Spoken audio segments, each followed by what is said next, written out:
Vladimir Ilyich Lenin. Two Tactics of Social Democracy in the Democratic Revolution, published July 1905. Chapter 5. How should the revolution be pushed forward? Let us quote the next section of the resolution. Under such conditions, social democracy must strive to maintain during the whole course of the revolution, a position which will best of all secure for it the possibility of pushing the revolution forward, which will not tie the hands of social democracy in its struggle against the inconsistent and self-seeking policy of the bourgeois parties, and which will preserve it from being merged in bourgeois democracy. Therefore, social democracy must not set itself the aim of seizing or sharing power in a provisional government, but must remain the party of extreme revolutionary opposition. The advice to occupy a position which best ensures the possibility of advancing the revolution pleases us very much indeed.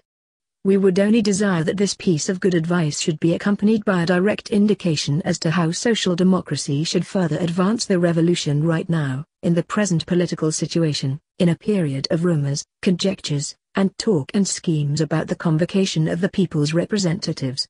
Can the revolution now be further advanced by those who fail to understand the danger of the osvobozhenaya theory of compromise between the people and the Tsar, by those who call a mere decision to convene a constituent assembly a victory, who do not set themselves the task of carrying on active propaganda of the idea of the need for a provisional revolutionary government, or who leave the slogan of a democratic republic in the background? Such people actually pull the revolution back, because, as far as practical politics are concerned, they have stopped at the level of the osvobozhenaya stand. What is the use of their recognizing a program which demands that the autocracy be replaced by a republic, if in a resolution on tactics that defines the party's present and immediate tasks in the period of revolution they omit the slogan of a struggle for a republic?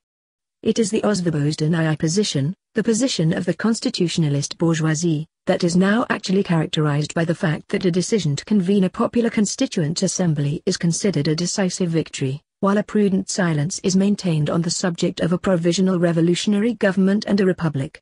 To advance the revolution, to take it beyond the limits to which the monarchist bourgeoisie advances it, it is necessary actively to produce, emphasize, and bring into the forefront slogans that will preclude the inconsistency of bourgeois democracy. At present there are only two such slogans: 1. A provisional revolutionary government, and 2. A republic, because the slogan of a popular constituent assembly has been accepted by the monarchist bourgeoisie, see the program of the Osvobozhenaya League, and accepted for the very purpose of devitalizing the revolution, preventing its complete victory, and enabling the big bourgeoisie to strike a huckster's bargain with Tsarism.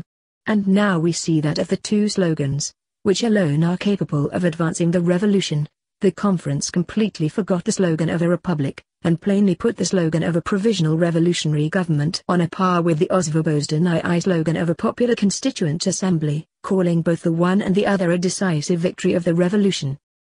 Indeed, such is the undoubted fact, which, we are sure, will serve as a landmark for the future historian of Russian social democracy.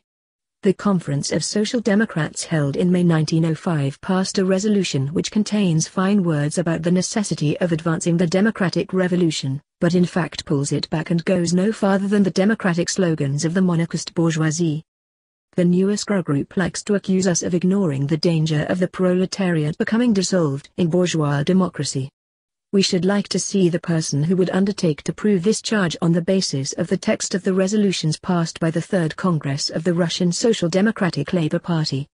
Our reply to our opponents is, a social democratic party which operates in a bourgeois society cannot take part in politics without marching, in certain cases, side by side with bourgeois democracy.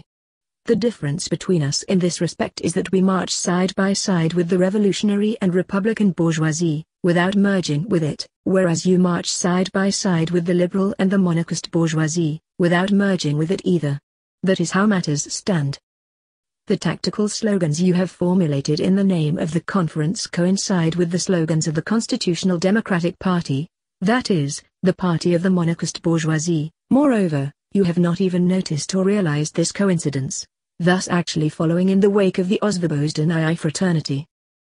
The tactical slogans we have formulated in the name of the Third Congress of the Russian Social Democratic Labour Party coincide with the slogans of the democratic revolutionary and republican bourgeoisie. In Russia this bourgeoisie and petty bourgeoisie have not yet formed themselves into a big people's party.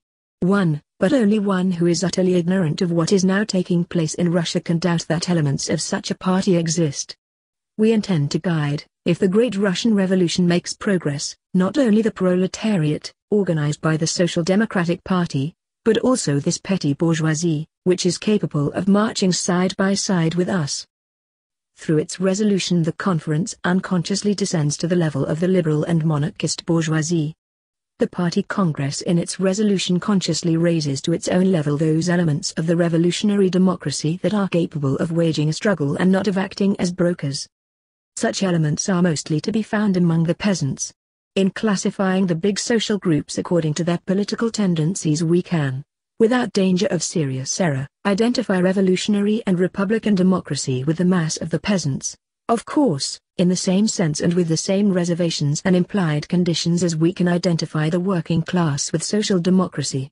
In other words, we can also formulate our conclusions in the following terms. In a revolutionary period the conference in its national-wide political slogans unconsciously descends to the level of the mass of the landlords. The party congress in its national political slogans raises the peasant masses to the revolutionary level. We challenge anyone who because of this conclusion may accuse us of evincing a penchant for paradoxes, to refute the proposition that if we are not strong enough to bring the revolution to a successful conclusion, if the revolution terminates in a decisive victory in the Osvobozentsy sense, that is, exclusively in the form of a representative assembly convened by the Tsar, which could be called a constituent assembly only in derision, then this will be a revolution in which the landlord and big bourgeois element will preponderate. On the other hand, if we are destined to live through a really great revolution, if history prevents a miscarriage this time, if we are strong enough to carry the revolution to a successful conclusion, to a decisive victory, not in the Osvobozentsy or the newest sense of the word, then it will be a revolution in which the peasant and proletarian element will preponderate. Some people may, perhaps, interpret our admission that such a preponderance is possible as a renunciation of the view that the impending revolution will be bourgeois in character. This is very likely, considering how this concept is misused in the Iskra. For this reason it will not be at all superfluous to dwell on this question.